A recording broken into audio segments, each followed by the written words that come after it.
जय माता दी। नमस्कार मेरे प्रिय भाई बहनों। आज नवरात्रि में 7वें दिन में आप सभी लोगों का स्वागत है और अभिनंदन है।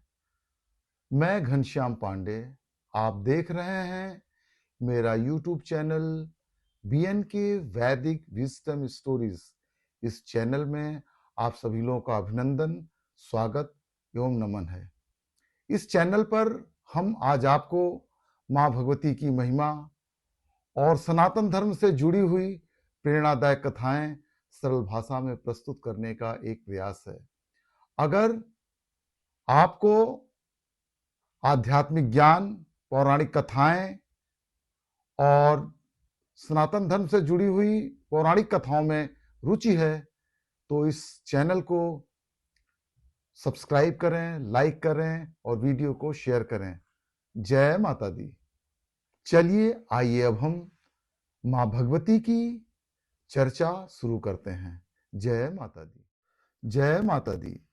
शक्ति की पूजा अक्षर रूप में नहीं की जा सकती, इसलिए उसके प्रत्येक स्वरूप की कल्पना उत्पत्ति, स्थिति और लय के आधार पर करनी पड़ती है।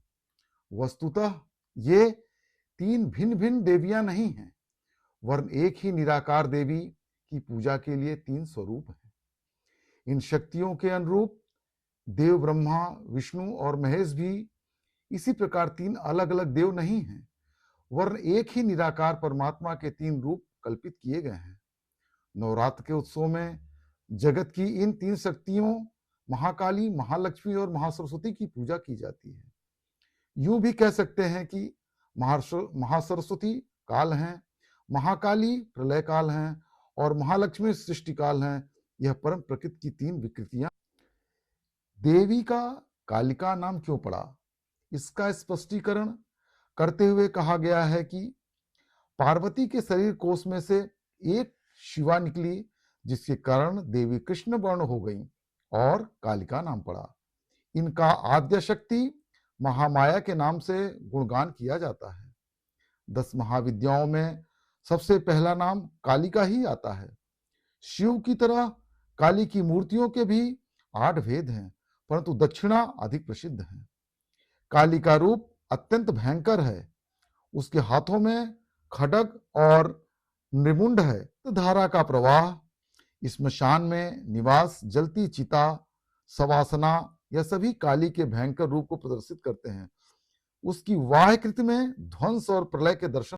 मां कालरात्रि को देवी दुर्गा के 7वें रूप में पूजा जाता है। इनका स्वरूप अत्यंत भयावह लेकिन कल्याणकारी है। पौराणिक कथा के अनुसार जब राक्षसों का अत्याचार बढ़ गया, तब देवी ने अपने क्रोध से इस रूप को धारण किया। प्राचीन समय में शुंभ, निशुंभ और रक्तबीज नाम के राक्षस थे।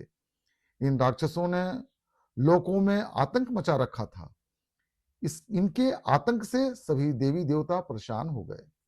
रक्तबीज दानों की विशेषता यह थी कि जैसे उसके रक्त की बूंद धरती पर गिरती तो उसके जैसा एक और दानव बन जाता था। इस राक्षस से परेशान होकर समस्या का हल जानने सभी देवता भगवान शिव के पास पहुंचे।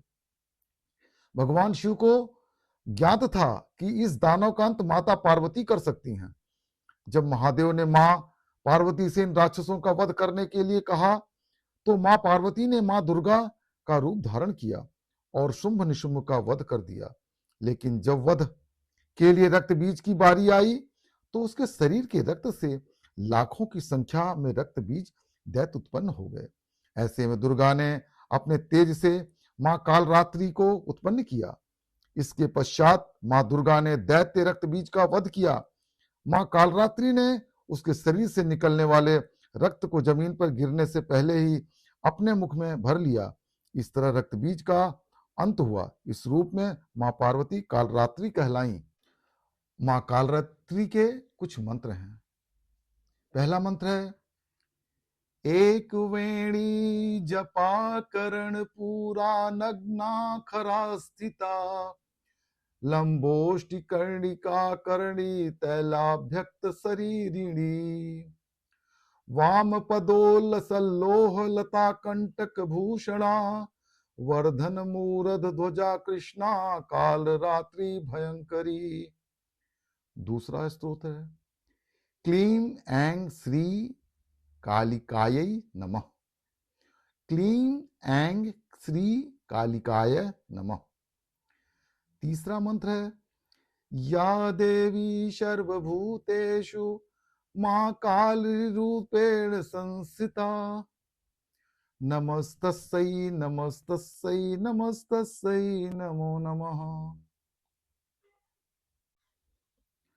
यहीं पर मां कालरात्रि की प्रेरणादायक पौराणिक कथा संपन्न हुई।